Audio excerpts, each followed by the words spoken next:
tenang terus itu gimana ya? Istighfar aja. Karena kalau takut kan tadi emosinya turun kan, tangganya turun kan. Iya, langsung ya duduk tenang, tarik nafas.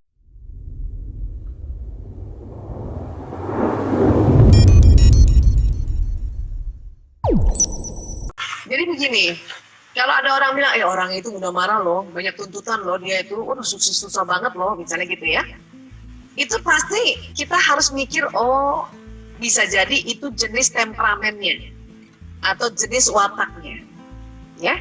Karena watak itu kalau dibagi 3 ada ekstrovert, introvert, ambivert.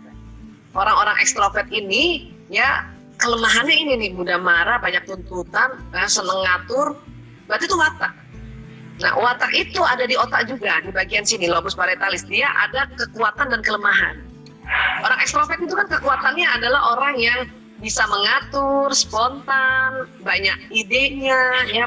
Dan itu pemimpin-pemimpinnya rata-rata ekstrovert, ya. Tapi ingat, di kekuatan di sini ada kelemahan, ada jalan kefasikan. Di Asy-Syams ayat 8 itu Allah mengilhamkan jiwa seseorang jalan kefasikan dan ketakwaan. Jadi kelemahan dan kekuatan pada jiwanya seseorang itu memang Allah ilhamkan. Tapi kalau kita dengar cara berpikiran positif gitu, bisa jadi ini watak orang ekstrovert, orangnya ekstrovert. Nah, kalau kita sudah tahu orangnya ekstrovert, gara-gara kita dapat kabar bahwa itu tadi ya cirinya mudah marah, banyak tuntutan, kadang susah dipenuhi dan sebagainya, dia ekstrovert. Maka kita harus tahu juga apa sih yang disenangi oleh orang ekstrovert. Orang ekstrovert itu yang disenangi apa? Ya, pada saat dia ngatur, kita dengar aja dulu dan sebisanya kerjakan dengan cepat apa yang dia minta. Ya, apalagi kalau misalnya ini diperkenalkan sebagai mitra kerja atau punten misalnya pimpinan kita gitu kan. Nah, berbaik sangkanya, itu watak ekstrovert.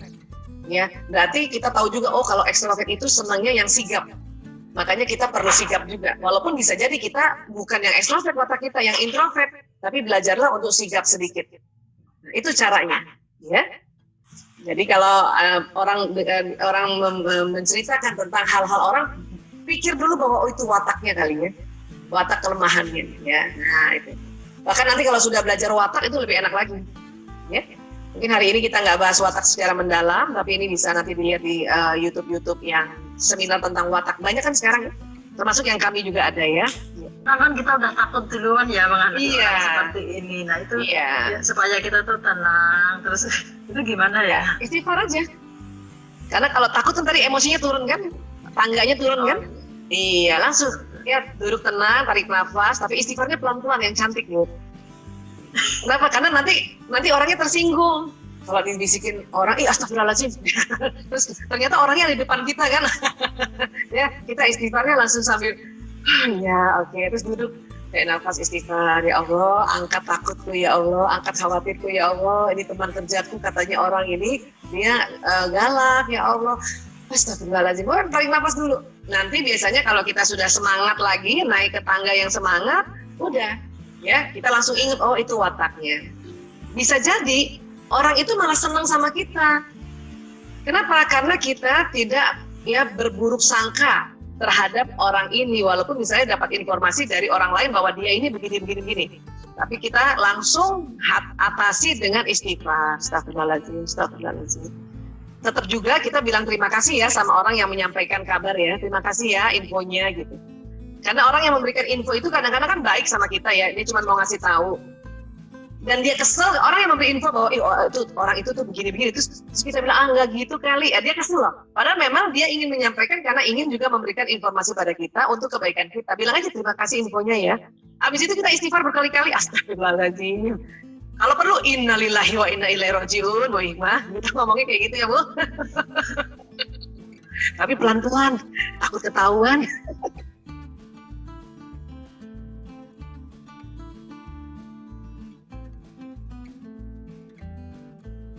Anak laki-laki gimana? Laki-laki lain lagi. Pantang nasihati anak laki dalam keadaan lapar dan haus. Anak laki-laki nggak mau dengar. Ya. Jadi gimana Bu Aisyah? Maka kalau mau nasihatin anak laki-laki, nggak boleh sembarangan waktunya ya Bu. Ya, lebih baik sambil makan. Saya aja punya anak 4 laki-laki. Saya ingat sekali kalau saya mau nasihati mereka, saya ajak makan dulu.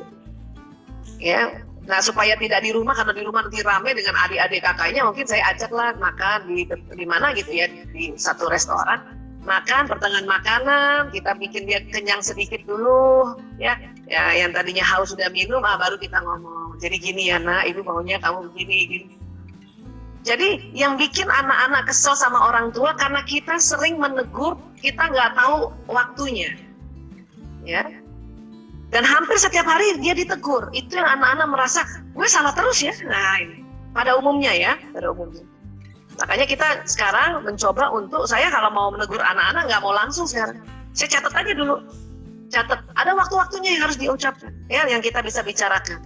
Nah, waktu mencari, kan itu tadi diajarkan di Ali Imran 159. Kita minta Allah lalu untuk lemah lembut. Ya Allah, mohon ya Allah saya lemah lembut pada anakku ya Allah.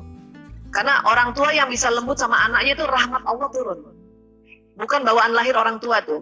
Ibu ngomong lembut sama anak itu bukan bawaan lahir. Ibu sama anak kandung malah maunya cepetan maunya gitu. Tapi sama anak orang lain kita bisa lebih lembut lah. Coba deh. Ya, makanya kita bisa lembut sama anak itu karena rahmat Allah yang turun. Makanya minta ya Allah bikin saya lembut ya Allah. Kemudian apa lagi? Maafkan dulu mereka. Ya Allah saya maafkan anakku ini ya Allah ya. Ya dia kesel banget ya Allah saya maafkan fulan bin fulan ini sebut namanya. Langkah berikutnya mohonkan ampun baginya ya Allah ampuni anakku fulan bin fulan ini ya Allah. Baru langkah keempat itu di dalam Ali Imran 159 baru dan bermusyawarahlah pada mereka dalam satu urusan, baru ajak musyawarah. Jadi Allah sudah ajarkan kita mau diskusi sama anak-anak atau mau menegur anak atau mau memberikan masukan itu harus ada waktunya, ya. Kurang lebih seperti itu. Mudah-mudahan kita bisa gunakan teknik ini ya Bu. Dan sekali lagi kalau anaknya sudah mulai besar, sudah mulai kelas 7 nih, ya SMP, SMA, itu ibu sebelum ibu mau menegurnya, ibu doain dulu gitu.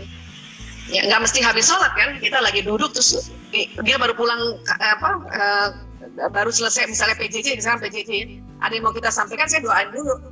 Ya Allah saya kirimkan Al-Fatihah ini untuk anakku, itu saya bayangkan jantungnya dia. Ya biarkan jantung saya bicara sama jantung itu anak.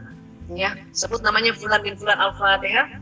Setelah berikan Al-Fatihah kita salawat, baru ya Allah saya mau bicara sama anakku fulan bin fulan ini ya Allah, insya Allah engkau berikan pengertian padanya, engkau berikan pemahaman padanya. Dan saya bayangin anak itu ngangguk-ngangguk atau saya ngasih tahu. Nah gitu, itu juga cara Bu. Ini yang disebut dialog batin. Buat anak-anak yang sudah remaja ini banyakkan dialog batin ya Bu.